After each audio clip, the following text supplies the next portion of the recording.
Today is Friday, December 20. I'm Pastor Anthony, and this is Wilderness Wanderings.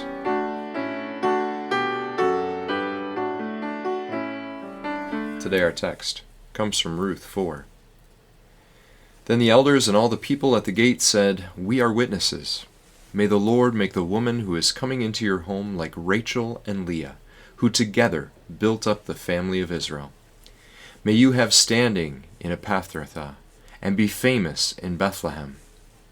Through the offspring the Lord gives you by this young woman, may your family be like that of Perez, whom Tamar bore to Judah." That's Ruth 4, verses 11 and 12. Ruth's commitment and Naomi's wish for her have become true. Though a foreigner, Ruth is now fully a part of Israel. Though a widow, Ruth has now found rest in the home of a new husband. These are beautiful things, but one issue remains outstanding.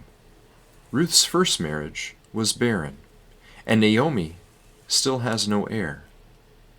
While Boaz's costly act of redemption could offer the foreign widow a place of home and belonging within Israel, only God himself could intervene to redeem the barrenness of Naomi and Ruth by bringing new life. This is what the people's desire is for Ruth, and through her, for Naomi. They offer a blessing, that the Lord himself will accomplish this, making Ruth and Boaz fertile, famous, and prosperous. Then they go on to invoke some pretty profound foundational stories among the patriarchs of Israel. Rachel and Leah, after all, were the wives of Jacob, the one who is called Israel.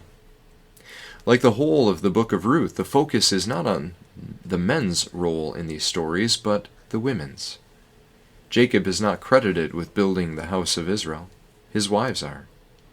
It was Rachel and Leah, their prayers, their fights, their tears, that built up the house of Israel. For a time, Rachel herself was even barren, as Ruth had been. But God enabled her to conceive.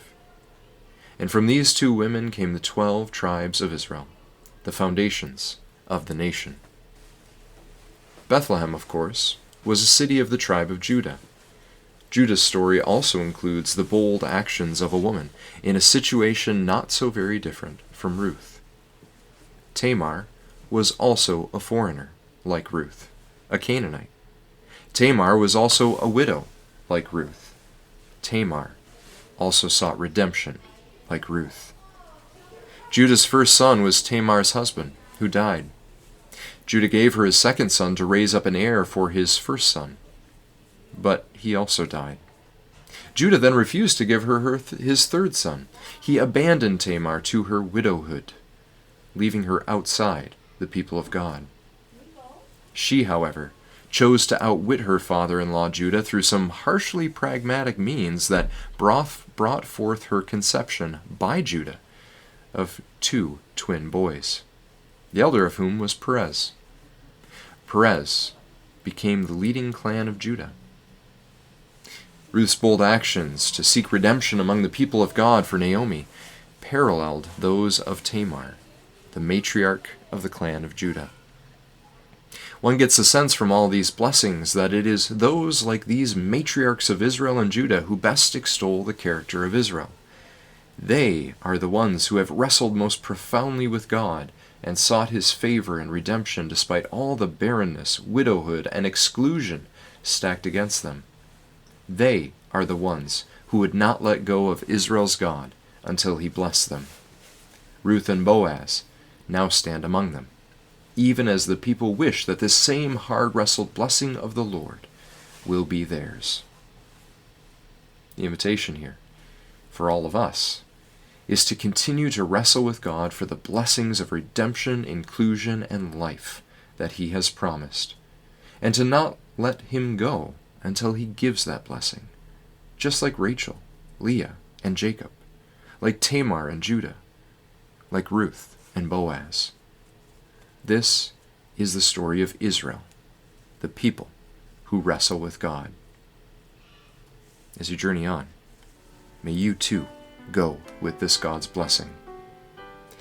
May the peace of the Lord Christ go with you, wherever he may send you. May He guide you through the wilderness and protect you through the storm. May He bring you home rejoicing at the wonders He has shown you. May He bring you home rejoicing once again into our doors.